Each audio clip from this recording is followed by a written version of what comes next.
The town of Sheringham, on the North Norfolk coast, nestles twixt sea and pine and has a rich and varied history. From its early days as a small fishing village, through the seaside boom of the late Victorian era, the town is still popular with visitors and residents alike. Sheringham's museum charts the story of the town's development with its amazing collection of artefacts and memorabilia. I think over the years, this museum has really developed now into a town museum. For a while, many people thought it was just for lifeboats and for boats and things to do with the lifeboats and boats, but it's much, much more than that. It's about the town itself. It's about the development of the town after the coming of the railway to Sheringham in the late 1880s. And how Sheringham then suddenly had a boom as far as building was concerned, and how people responded to that with the development of new businesses and the growth of the town. And we hope within the social history area of the town we show that quite well, and evidence with photographs and stories of the people who were around in those days, the importance of how this actually happened. The streets gradually built up, and one of the things we have in the museum is we try to replicate in a small way some of the old shops that were in Sheringham. It's something that we call Shannock Street. We have some really nice displays. One of my favourites is the Pratt display, because Mr. Pratt and his family were very much instrumental when he died in allowing us to have two of the wash houses at the back as a gift. So we ended up with a row of cottages, with the exception of the one in the middle, that we could develop into what was our cottages as far as Sheringham Museum, where it first started, was concerned. The Pratts in Sheringham were an old family. They were saddlers.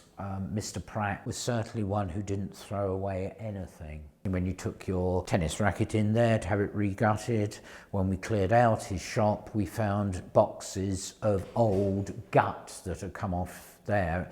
Also boxes of old leather straps from watches when people took those in to be repaired as well. He was also a cobbler.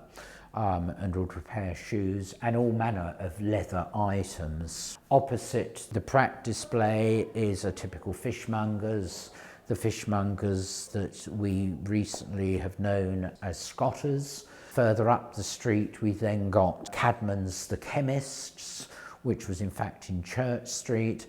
And then coming down to the entranceway, we got a display about Blythe and Wrights, which started in Sheringham as saddlers and then became Blythe and Wrights, again a business that has been around for over 100 years. Towards the end of the 19th century, with the advent of bank holidays, with the increase in people coming and moving around by train, Sheringham slowly developed into an important holiday area. But certainly in the late 1890s and throughout the Edwardian period, it became very, very popular. In the late Victorian period, there's an agricultural depression, and it was important that Mr. Upcher, who owned all the land, could see where income was going to come from. You could look to the south and see nothing but fields with animals and obviously pasture and crops being grown. But then as the 1890s progressed to the 20th century, it became very much a building area and a building boom. The Sheringham Building Estate was set up, and in the 1890s there were various auctions that allowed for people to bid on plots of land. So you had the likes of Augusta Street, Morris Street and the Boulevard, and that area all started to develop. Hotels started to be built. The first hotel in Sheringham happened to be the Sheringham Hotel, which was up on the Weybourne Road. That came in the 1890s. And then, of course, the big grand hotel on the seafront. Every seaside town seemed to have a hotel similar to that, built in the early 1890s, followed by the Burlington Apartments, which then latterly became the Burlington Hotel, the building of which still to this day exists. although it is closed at the moment and the future plans for it are unsure. I mean, the promenade in the 1890s was really new. Of course, the beaches in Sheringham were very much the home of the fishermen and the fishing industry, and there were many, many boats. I mean, today we're down to 4 or 5 fishing off 2 slipways. In those days, you had well over 100. The beaches became so crowded in the mid-19th century that indeed some fishermen decided to move up north and took all their possessions, put them in their boats and went up to Grimsby area. But the promenade itself was something that was going to develop with the coming of the people. With the development of the holiday industry in the town, there was going to be, well, possibly a bit of conflict between the fishermen at the time who were using the beach and the newfangled beach wagons that were starting to appear, the way in which the fishermen quite rightly left their equipment spread all over the beach with nets drying and probably the heads of fish that had been cut off as far as the bait was concerned. So there had to be a little bit of give and take from both sides.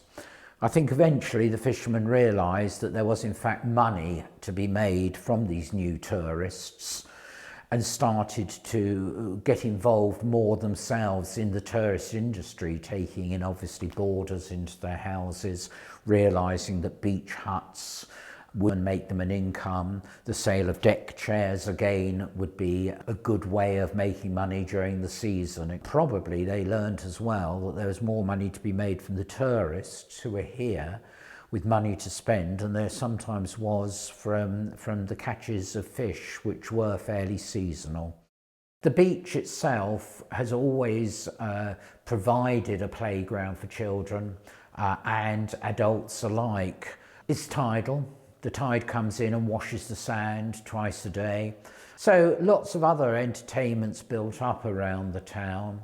Down here near the museum at the bottom of Beach Road, we had a bingo hall at one time. There were various cafes and restaurants that built up. And obviously with the shops and the way in which Sheringham developed, it was very much trying to supply not just a local need, but also the needs of the visitors.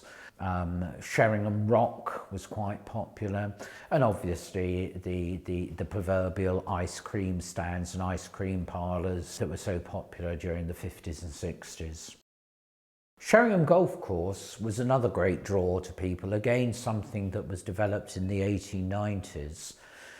And golf was very much a thing where people would travel miles to play on a decent course that had a good reputation. And we had such members at Sheringham Golf Club as Robert Falcon Scott, Scott of the Antarctic, who came up here and in fact by repute stayed at the Burlington to finish off his diaries of his discovery expedition. He was met here several times by Shackleton, Ernest Shackleton, who came here.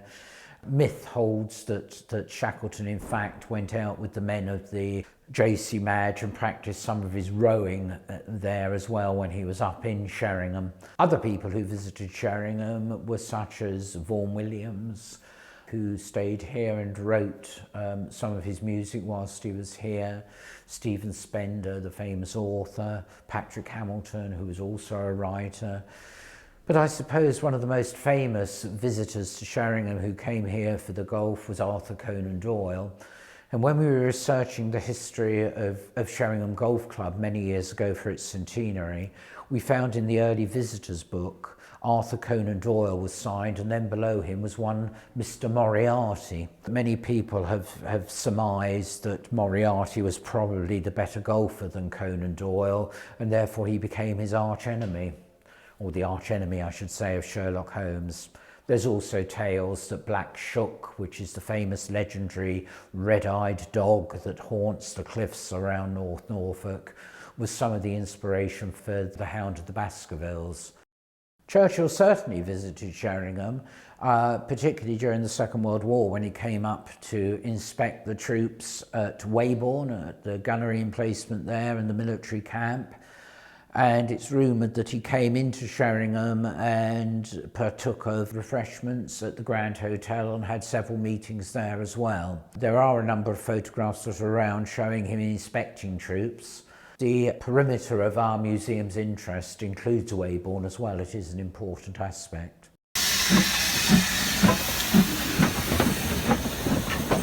With a legacy of rich history, Sheringham's still a delightful place to visit today.